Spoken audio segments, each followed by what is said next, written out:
Hello my dear student, welcome to Excellent Study Center Educational Channel। तो student जैसा कि आपको स्क्रीन पर दिख रहा होगा कि अभी नंबर सिस्टम के बारे में हम लोग पढ़ने वाले हैं और आपको रेगुलर वीडियो प्रोवाइड कराया जा रहा है। इससे पहले आपको पार्ट 1 पार्ट 2 ऑलरेडी कराया जा चुका है। पार्ट 3 अभी अपलोडेड नहीं है क्योंकि आपने उसका भी डिमांड ही नहीं किया है, लेकिन पार्ट 4 मैं खुद अपने रिस्पॉन्सिबल के अकॉर्डिंग मैं यहाँ डाल रहा हूँ। तो पार्ट 4 में हम क्या देखने वाले हैं वो जल्द से जल्द आप देख सकते हो स्टूडेंट्स। पार्ट 4 का आज का टॉपिक है स्टूडेंट हमारा properties of rational and irrational number.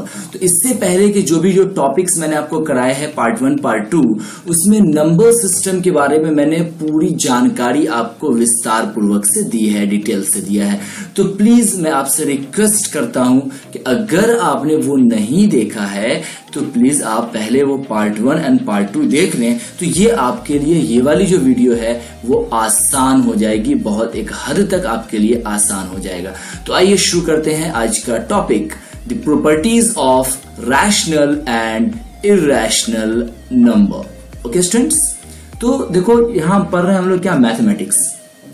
तो according to languages of mathematics के हिसाब से अगर देखा जाए तो प्रॉपर्टीज हमें यहाँ पे कोई लैंग्वेज में नहीं पढ़ना, हमें कुछ ऐसे पढ़ना होगा मैथमेटिकल टूल्स के अकॉर्डिंग। तो डेसिमल एक्सपेंशन का सहारा लेते हुए इसके अकॉर्डिंग मैं आपको रैशनल एंड इरैशनल प्रॉपर्टीज को यहाँ पे शो करने का प्रयास कर रहा हूं, ताकि इस एस्पेक्ट में आपके जो क्वेश्चंस आते हैं वो आसानी से बन जाए और आपके एग्जाम अच्छे नहीं बहुत अच्छे जा सकें। तो इसके लिए मैं कुछ यहाँ नंबर ले रहा हूं स्टूडेंट्स, जैसे कि 1/3 और 1/5 और 1/7। ये क्या है, इंटीजर्स हैं। अब इंटीजर्स किसे कहते हैं ये मैंने आपको बता रखा है, तो आप पार्ट 1 पार्ट 2 को देख सकते हो, वहां सारे नंबर्स के बारे में ओपन बताया गया है। तो बहरहाल डेसिमल एक्सपेंशन के लिए मैंने यहाँ पे 3 इंटीजर्स लिया। फर्स्ट इंटीजर्स है 1/3 एंड अनदर 1/5 एंड 1/7। उसी अगर हम सोच रखो कि अगर 1/3 दिया गया है तो 1/3 का अगर इसको हम डिवाइड करते हैं, इसे हम डेसिमल एक्सपेंशन इसका देते हैं तो क्या आ जाएगा, 0.3333333, इस तरह से ये आगे की ओर बढ़ता चला जाएगा। उसी तरह से 1/7 की अगर बात करें तो 0.142857 एंड अनदर सो इन, इस तरह से आगे की ओर बढ़ते चला जाएगा। उसी तरह से 1/7 की अगर बात करें तो 0.142857 एंड अप टू रेगुलर। उसी तरह से 1/5 0.2 या फिर 0.20। तो इस तरह से यहाँ पे देखो इसके आगे मैंने आपको अगर ध्यान दोगे तो मैंने यहाँ भी डॉट किया है, यहाँ भी मैंने डॉट किया है, लेकिन यहाँ मैंने डॉट नहीं किया है। तो इस तरह से जो डेसिमल एक्सपेंशन की मैं बात कर रहा हूं, डेसिमल एक्सपेंशन आपको यहीं पर लग रहा होगा कि 2 तरह के डेसिमल एक्सपेंशन आ गए। एक है जो कि रेगुलर आगे की ओर बढ़ते चले जा रहे हैं रिपीटिंग यूनिट्स में, और दूसरे हैं कि ये रिपीटिंग यूनिट्स में नहीं है, ये ऑलरेडी इतना ही पर हमारा सॉल्व हो जाता है, डिवाइड मुकम्मल हो जाता है, यानी कि 0 इक्वल हो जाता है आर के। ये आपको मैंने पहले बताया था। तो अब देखो स्टूडेंट्स, ये जो पहले वाला जो सिचुएशन है 1/3 एंड 1/7, इस सिचुएशन को हम non terminating and repeating units के एस्पेक्ट्स में देख सकते हैं। कहने का मतलब ये है कि ऐसा डेसिमल एक्सपेंशन जिसका डेसिमल एक्सपेंशन या इसका डेसिमल विस्तार, दशमलव विस्तार क्या हो, रिपीटिंग हो, ये आगे की ओर बढ़ता चला जाए, तो ऐसे वाले को हम क्या कहेंगे, non terminating and repeating unit. इसी प्रकार अगर 1/5 को देखा जाए तो ये क्या है, ये आपको रिपीटिंग यूनिट में नहीं है, तो ये हमारा कहलाएगा टर्मिनेटिंग डेसिमल फ्रैक्शन। तो ये आप इसको ध्यान रखें, टर्मिनेटिंग एंड नॉन टर्मिनेटिंग किसे कहेंगे, यह आपको चैप्टर में बार बार आने वाला है। तो यहाँ पे आपको एक टर्मिनोलॉजी यानी कि एक टर्म मैंने आपको अच्छे से समझा दिया है। तो प्लीज स्टूडेंट इसका आप ध्यान रखें। अगर प्रॉब्लम हुआ है तो वीडियोस को आप दोबारा ओपन करके देखें। देखो स्टूडेंट, इसी चीज को अगर हम अदर वे देखें, अदर हैंड अगर लेते हैं तो 1/3 में क्या हो रहा था कि नंबर्स बार बार रिपीट हो रहे थे, यानी कि रिपीटिंग यूनिट्स था। तो अगर बार बार रिपीट हो रहा है तो सोचो कि कुछ स्टूडेंट होगा जो 0.333 3 बार लिखेगा, कोई 0.333 4 बार लिखेगा, कोई 5 बार लिखेगा। तो कितनी बार लिखा जाए, ये तो यहाँ आपस में यहाँ पे तकरार हो जाएगा। तो इसके लिए सोचो कि मैथमेटिक्स में कुछ ना कुछ तो ऐसा प्रावधान होनी चाहिए ना, जिसके बेसिस पे हम नंबर्स को एक सर्टेन तरीके से हम एक निश्चित अनुपात में उसको हम दे सके, ताकि किसी तरह का कोई तकरार ना हो। ओके स्टूडेंट्स, बिल्कुल आपने ये सही समझा है। तो अदर वे में मैं यही बताना चाह रहा हूं कि जब कोई नंबर रिपीटिंग यूनिट में होता है तो उससे सिर्फ हम पहले यूनिट को लेकर उसके ऊपर अगर डैश दे देंगे तो इसका मतलब ये स्टूडेंट्स हो जाएगा कि ये कैसा नंबर है, रिपीटिंग या फिर non terminating number. Okay students, उसी तरह से 1/7 है तो इसको भी हम इस तरह से लिखेंगे, इसका टर्मिनेटिंग यूनिट, इसको कुछ इस प्रकार से लिखते हैं और इसके ऊपर भी हम ऐसे डैश दे सकते हैं, जो कि यहाँ पे छूट गया है तो आप यहाँ डैश दे सकते हो, कोई प्रॉब्लम की बात नहीं है। Therefore, अब इस तरह से स्टूडेंट्स देखा जाए तो आपको दो तरह की सिचुएशन यहां पे मिलती है। क्या मिलती है? फर्स्ट सिचुएशन कि decimal expansion of the rational number, 2 types के आपको यहां पे मिलते हैं। पहला तो मिलता है आपको टर्मिनेटिंग वाला और दूसरा नॉन टर्मिनेटिंग। शायद आपको समझ में आया कि नहीं, मैं फिर से मेरा समअप कर दूं। Decimal expansion of rational number, यानी जो रैशनल नंबर का जो डेसिमल एक्सपेंशन है वो आपको 2 तरह का होता है, टर्मिनेटिंग एंड नॉन टर्मिनेटिंग, यानी कि शांत एंड अशांत, इसको हिंदी में कहेंगे। उसी अशांत को यानी कि नॉन टर्मिनेटिंग को रिपीटिंग यूनिट भी कहेंगे। ओके स्टूडेंट्स, एक बार आप समअप कर लीजिए। मैंने आपको क्या बताया, जो डेसिमल एक्सपेंशन है वो आप उसका डेसिमल एक्सपेंशन अगर रिपीटिंग यूनिट होगा तो वो नॉन टर्मिनेटिंग कहलाएगा, अगर नॉन रिपीटिंग होगा तो वो टर्मिनेटिंग कहलाएगा। इस तरह से ये 2 तरह के हो जाते हैं, टर्मिनेटिंग एंड नॉन टर्मिनेटिंग। कौन? रैशनल नंबर का डेसिमल एक्सपेंशन। ओके स्टूडेंट्स, आगे की ओर हेयर, यहां हमने अभी अभी क्या देखा, कंक्लूजन क्या निकला, इन सारे चीजों से हमें कंक्लूजन क्या निकल रहा है स्टूडेंट्स, वो हम देख लेते हैं, क्योंकि जरूरी है मैथमेटिक्स में हम एक एक चीज को फाइंड आउट करते चले कि हमें क्या क्या यहां से निष्कर्ष निकल रहा है, कंक्लूजन निकल रहा है। तो जैसा कि मैंने आपको अभी अभी बताया कि ऑल रैशनल नंबर, जितने भी रैशनल नंबर्स हैं वो टर्मिनेटिंग नंबर्स होते हैं। क्या ये बिल्कुल सही है? इस सिचुएशन में कि ऑल रैशनल नंबर का जो डेसिमल एक्सपेंशन है वो या तो टर्मिनेटिंग नंबर्स होगा या फिर नॉन टर्मिनेटिंग नंबर होगा।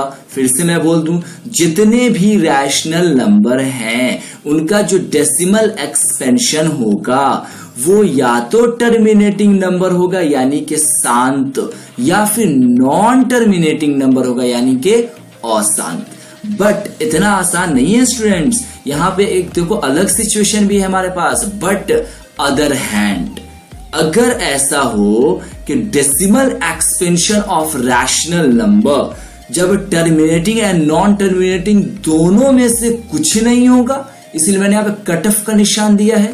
फिर से समझो कि अगर decimal expansion of rational number terminating and non terminating दोनों में से कुछ नहीं होगा, तब इस केस में जो नंबर हमें होगा वो जरूर और जरूर इर्रेशनल नंबर होगा। फिर से मैं बोल दूं, जब decimal expansion of rational number terminating and non terminating दोनों में से कुछ ही नहीं होगा तो वो नंबर इर्रेशनल नंबर कहलाएगा। इस तरह से हमें एक नोट्स में एक बेहतरीन पॉइंट्स मिलता है ऑब्जेक्टिव क्वेश्चन के सॉल्यूशन के लिए कि N irrational number is a non terminating and non repeating decimal.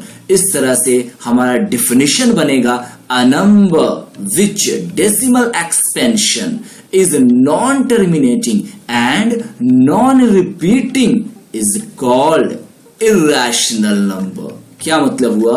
A number which decimal expansion, way number जिसका डेसिमल एक्सपेंशन दशमलव विस्तार is non terminating and non repeating होता है तो वो कहलाता है इर्रेशनल नंबर। ओके स्टूडेंट्स, इसी चीज को आप अगर थोड़ा सा और आसान शब्दों में अगर समझना चाहें तो आप ऐसे भी समझ सकते हो, क्योंकि मैंने आपको बताया था कि रैशनल नंबर उसे कहते हैं जो p बाई क्यू के रूप में होता है। हालांकि हर जगह सही नहीं है, आप 1 को भी आप रैशनल नंबर बोलते हो। क्यों? क्योंकि जो डिनोमिनेटर में 1 हमेशा छुपा रहता है। तो इस तरह से मैंने आपको आपके सिलेबस के अकॉर्डिंग मैंने ये डिफिनेशन बताया। अदर हैंड आप इसको ऐसे भी जान सकते हो उस एस्पेक्ट्स में, the number which can not be written, यानी जिसे हम p बाई क्यू के रूप में लिखते थे वो रैशनल नंबर, और जिसे नहीं लिख पाएंगे वो इरैशनल नंबर। तो इस एस्पेक्ट में तो आप कह सकते हो ना कि द नंबर विच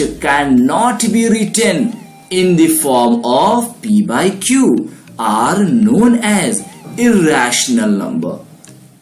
वेयर अगर यहां देखा जाए तो p और q जो है स्टूडेंट्स वो आपका क्या है, इंटीजर्स, और Q नॉट जीरो, यानी कि डिनोमिनेटर में सिर्फ जीरो नहीं आनी चाहिए। इसका आपको पहले भी बताया गया था कि क्या सेंस है, तो आप बैक वीडियो को ये देख सकते हो इन पॉइंट्स को और अच्छे से समझने के लिए।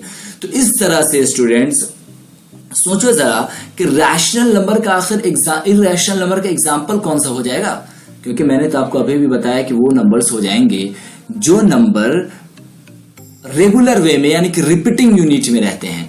तो सोचो कि ऐसे कौन से नंबर है, जैसे मान रखो कि अगर मैं आपको कहूं कि बेटा रूट बाई 2, तो रूट बाई 2 का अगर आप रूट निकालोगे तो इस तरह से आपको 1.41421356237 एंड रिपीटिंग। तो इस तरह से ये आपको आगे की ओर चला जाएगा। उसी तरह से रूट 3 का ये हो जाएगा और पाई का ये हो जाएगा। तो इस तरह से ये जो एग्जाम्पल है स्टूडेंट्स वो किसका होगा, इरैशनल का। यहां पर अगर स्टूडेंट आप थोड़ा सा ध्यान दें तो आपको बड़ा अजीब लगेगा कि यार ये पाई जो है ये रैशनल ना होनी चाहिए, क्योंकि 22/7 तो इसका आपने पढ़ा है। तो 22/7 यानी कि 22/7, तो 22 आपको हो गया न्यूमरेटर एंड 7 हो गया डिनोमिनेटर। तो आपको 22/7 तो रैशनल होनी चाहिए था, लेकिन ये इरैशनल होता है क्योंकि इसका जो डेसिमल एक्सपेंशन है वो रिपीटिंग यूनिट में होता है। इसलिए इसे हम या फिर जो मैथमेटिशियंस हैं वो इसे इरैशनल नंबर मानते हैं। अगर आपके मन में अभी भी क्वेश्चन है कि आखिर ऐसा क्यों, तो आपके लिए ESC हाजिर है। आइए इसका मैं आपको व्याख्या, इसका विस्तार बताता हूं।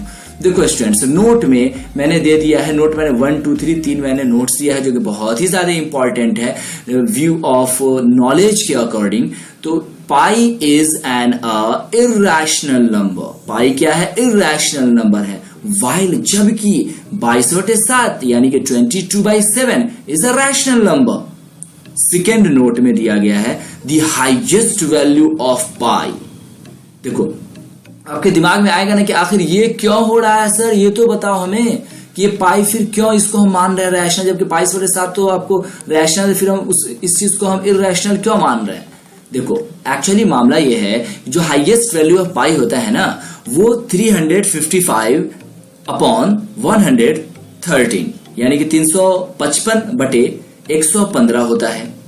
तो इसका अगर हम डेसिमल एक्सपेंशन निकालेंगे तो इतना ही तो आएगा, यानी इतना आएगा। तो इस तरह से ये रिपीटिंग यूनिट में आ गया। इस वजह से इसे जो मैथमेटिशियन है वो रैशनल नंबर नहीं, इसे इरैशनल मानते हैं। ऑफ कोर्स स्टूडेंट आपको समझ में आ गया होगा। आप हमें कमेंट बॉक्स में बताना कि आपको ये वीडियो कैसा लगा, और पसंद आया हो तो कमेंट और शेयर करना तो बिल्कुल ही मत भूलना, और अपने दोस्तों में खास तौर से शेयर करना ताकि उन लोगों को भी पता चले, इस चीज का बेनिफिट मिले। अब देखो स्टूडेंट्स, यहाँ पे मैं आपको थोड़ा सा एक्सटर्नल और काफी इंपॉर्टेंट नॉलेज व्यू से मैं आपको बता रहा हूँ कि ये जो आपको जान के काफी खुशी भी होगी कि जो आपने पढ़ रहे हैं जो पाई के बारे में, ये आपको इंडियन मैथमेटिशियन और एस्ट्रोनॉमर यानी कि खगोल शास्त्र जो आर्यभट्ट थे, इन्होंने 5वीं सदी यानी कि 476 to 550 AD यानी कि एनो डोमिनी में ही पाई का मान यानी इसकी जो वैल्यू है वो 3.1416 को निर्धारित किया था, जो आज भी मान्य है।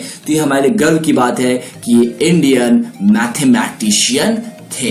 ओके स्टूडेंट, समझ में आपको आया होगा, उम्मीद करते हैं। तो कमेंट में आप हमें बताना कि कैसा लगा। अब मैं अगले टॉपिक में आपको मैं बताऊंगा how to locate irrational number on a number line, यानी कि नंबर लाइन पर इर्रेशनल नंबर को कैसे प्रेजेंट किया जाता है, कैसे वहां से क्वेश्चन सॉल्व होते हैं, जो कि आपके बुक में एग्जैक्टली इससे बहुत सारे क्वेश्चंस दिए गए हैं। तो प्लीज आप वेट करें नेक्स्ट वीडियो का।